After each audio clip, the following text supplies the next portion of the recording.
My jealous stepdaughter sneaked me peanuts on our honeymoon, which landed me in the emergency room. Now she's freaking out and threatening to drop out of school because her dad cut her off because of this cruel prank. So I, 44F, married my boyfriend of 4 years, Jeff, 48M, last month. He also has a daughter, Addison, 18F, from a previous marriage. I don't know why, but Addison has never liked me for some reason. Jeff and I started dating about 4 years ago because we had some mutual friends who thought it would be a good idea to set us up. I was previously married, but we had no children.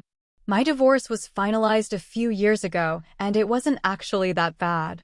My ex and I just realized that we didn't love each other anymore and were more friends than partners, so we decided to go our separate ways, and the marriage ended that way. There were no hard feelings, but we are no longer friends and we don't keep in touch. As I mentioned earlier, Jeff was also married, but unfortunately his wife passed away 7 years after Addison was born. Jeff had a few girlfriends after that, but nothing serious, so we both remained single for a long time. Our mutual friends decided to set us up, and we are very grateful for that, because it turned out to be the best decision of our lives. We have never had relationship problems, just the usual petty things, and we get along very well. He understands me, and I understand him very well. The only thing that is a bit problematic in our relationship is his daughter. I must clarify that there is no problem between her and me, but I can always feel that she doesn't like me and that she thinks her father is not good enough for me. I don't think this is a bad thing. It just means that she thinks her father is better than me, which is as it should be, but then she acts as if I'm not good enough for her father and often looks at me strangely or makes sarcastic comments around me, which makes me feel strange. I don't know if this is the right way to express her gratitude to her father. At the beginning of our relationship, I did mention it to Jeff a few times, asking him if she had always been like that with her previous girlfriends. As I expected, he told me that she behaved like that no matter which woman he brought home. He always wanted to talk to her and ask her to stop treating his partner like that, because no woman would like that, and it would lead to a lot of arguments. But in the end, he always chose his daughter because that was his family. So it almost always led to a breakup, and he seemed very frustrated about it.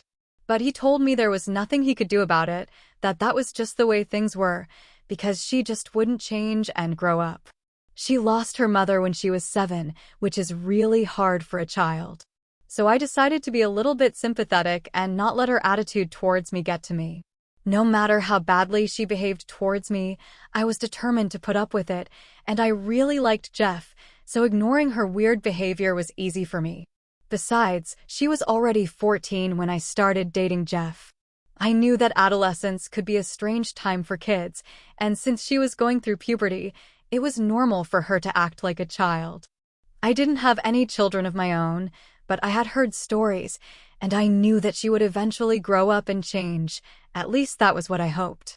I'm not going to argue with a 14-year-old, so I continued to ignore her behavior until last year when she went to college and her behavior began to change. She stopped looking at me strangely and stopped trying to undermine me.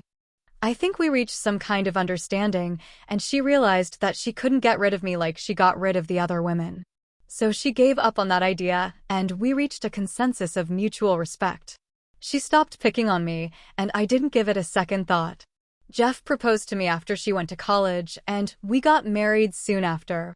The wedding was very intimate, and Addison was obviously there.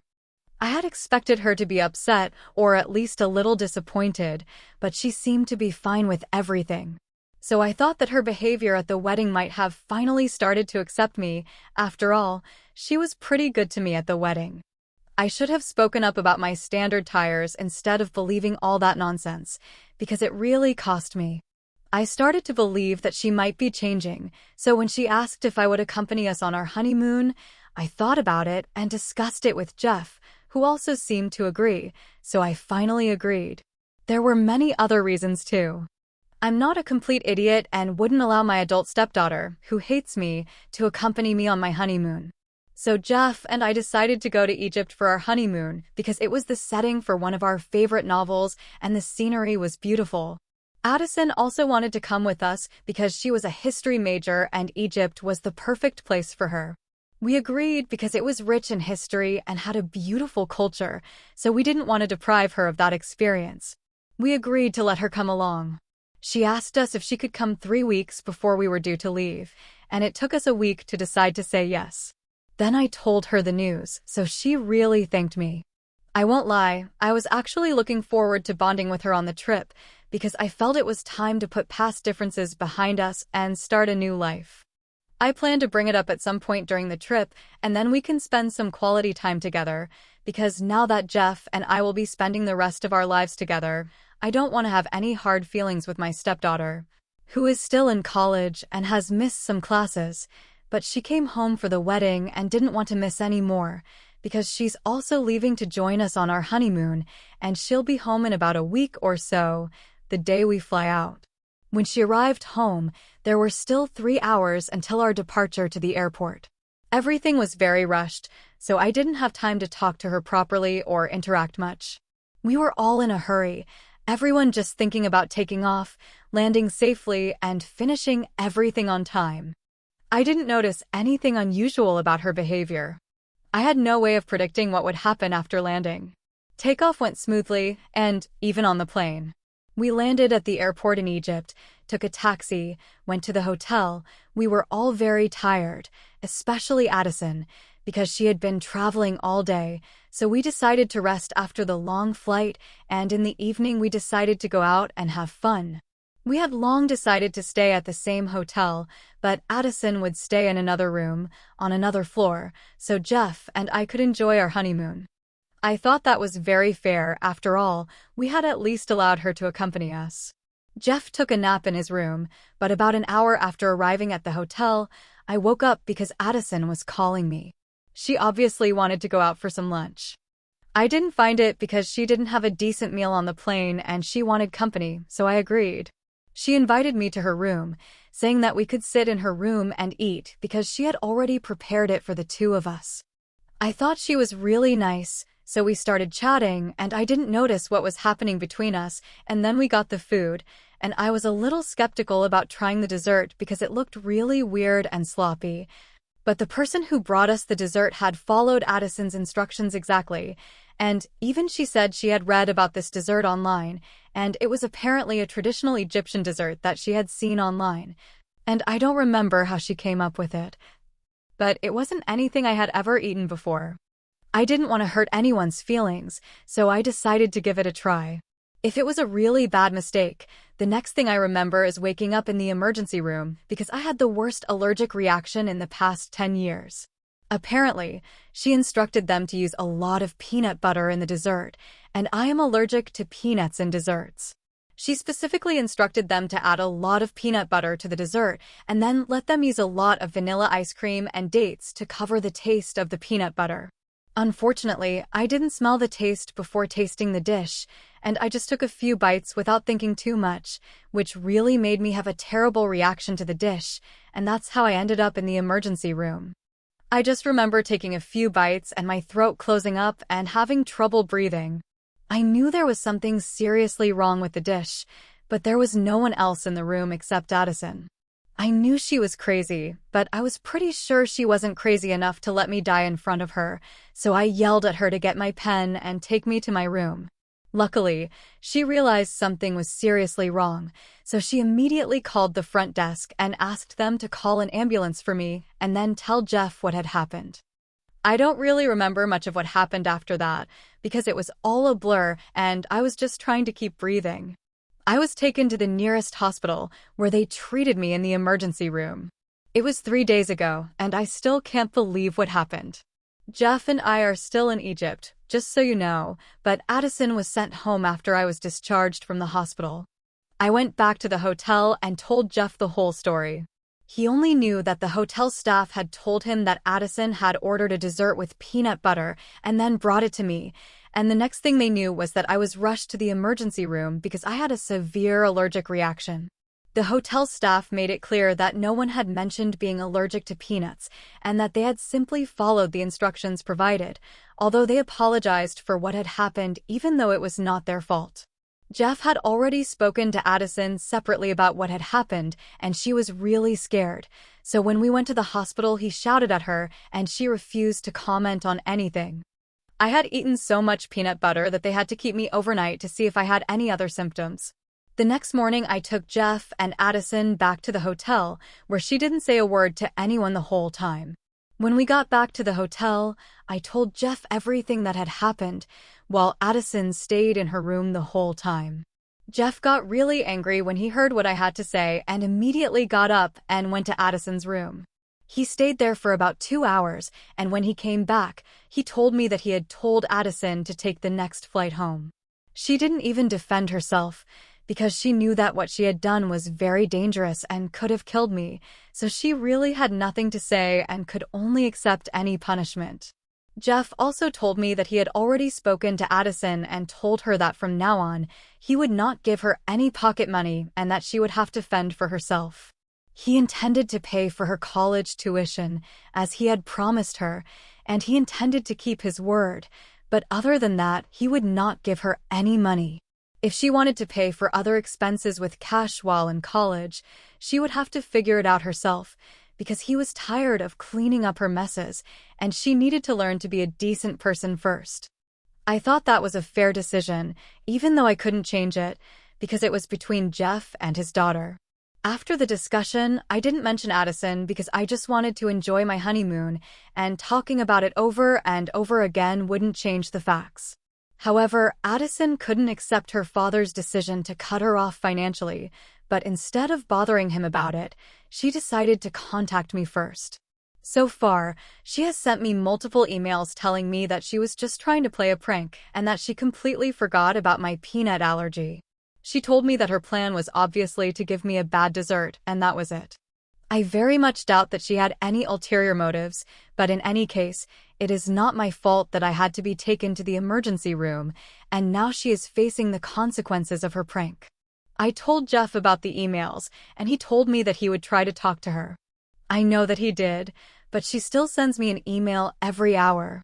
In the last email, she tried to trick me with a ruse, saying that her home is very far from school and needed money because she didn't have time to work because she was exhausted after a day of studying at university, and that I was the only one who could help her, and she was literally begging me to solve this problem. To be honest, I didn't want to do it because I didn't want to get involved and ruin my honeymoon at the same time. I also felt sorry for her, and if this was really a hoax, it was backfiring badly. I just didn't know what to do, and now I feel like a bad person for not wanting to talk to my husband about updating his daughter's email when she goes back to college. Hi, I took most of your advice and stopped reading Addison's emails and just focused on enjoying my honeymoon. 24 hours have passed since I posted here, and the majority of people in the comments section have only said one thing, and that is that I should stop reading her emails if they are costing me my honeymoon. I think they are right, because I can't change anything because I don't want to. I don't want to make myself feel guilty about something that isn't mine. Even if this is a prank, I am responsible for enjoying this vacation, and that's what I'm going to do next. I also discussed it with Jeff, and he told me that it was the right thing to do to ignore the emails, because reading them over and over again would only make me feel worse about what happened. I can't change that, and I can't change his mind either, because he knows he did the right thing in this situation. Addison really needs to grow up. She's in college now, and there's really no excuse for this kind of behavior. She's not an emotional teenager who can't control her emotions. I think she had a few chances to talk to me and clear up any misunderstandings between us, but she hasn't done that yet. It's not my fault. I don't need to feel guilty about anything right now. Yes, I just want to enjoy my vacation. I have worked very hard over the past few years, and we have earned this renewal. Hi, Jeff and I are back from Egypt. When we arrived home this afternoon, we found Addison waiting for us at home. She never went back to school after being sent back from Egypt, and has been at home waiting for us.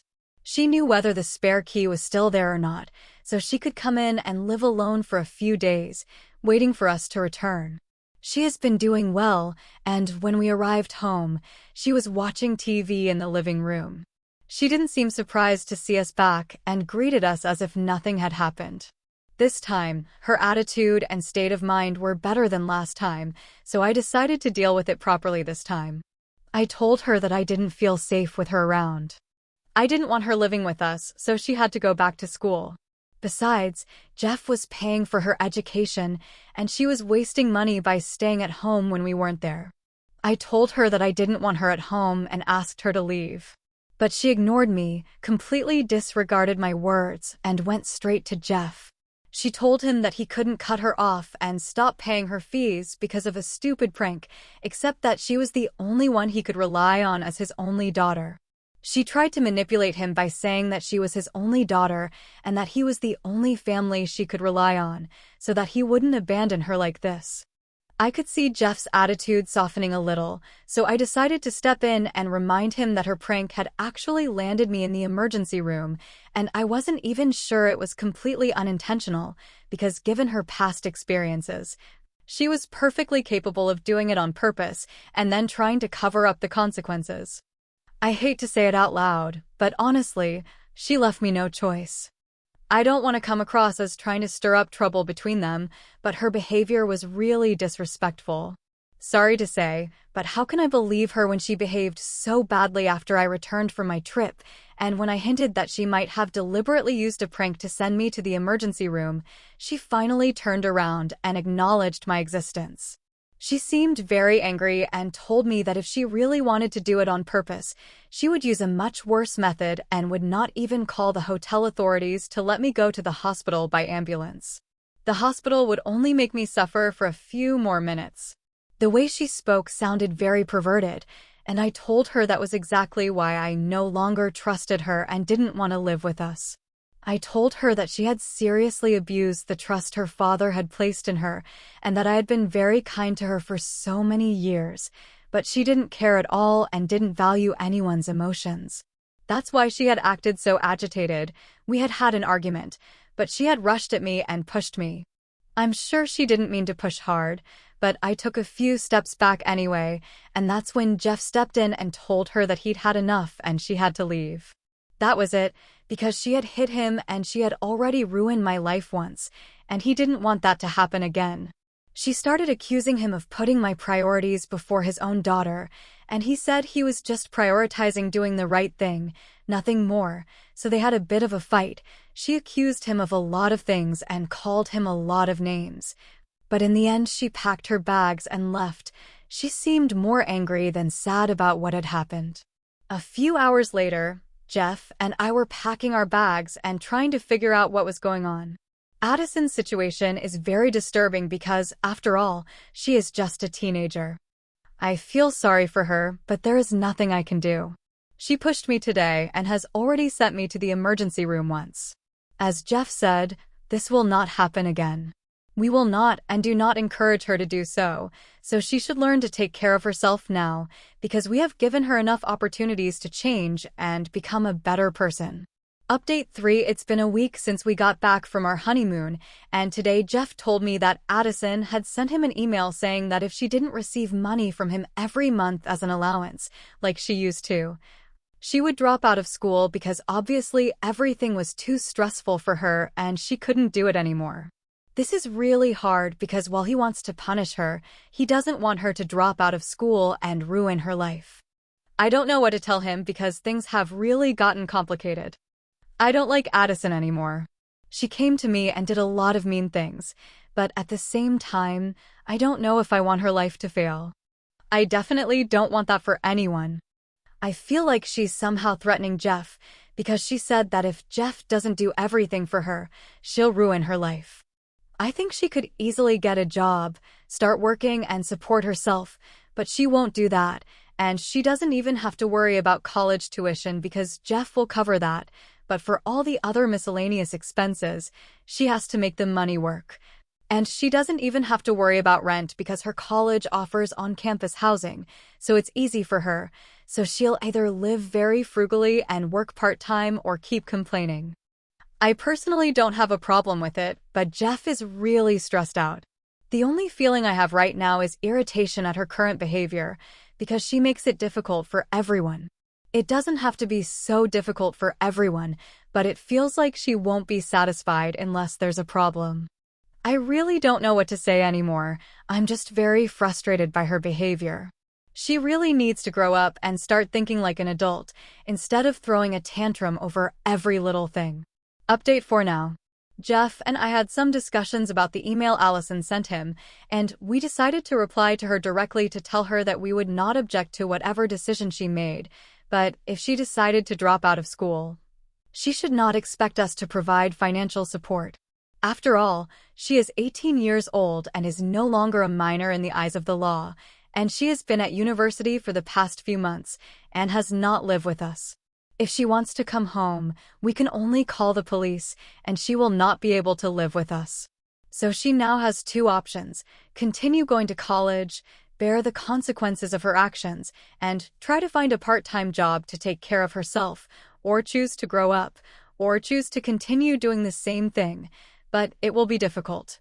Because if she decides to drop out, she would not only lose a place to stay, but would also be gone from our lives forever, because Jeff has made it clear that he doesn't want to put up with this nonsense anymore, because she keeps trying to emotionally manipulate him, and things have gotten really bad, and I think we should totally do this, and this is the situation, and we don't have to grovel for her.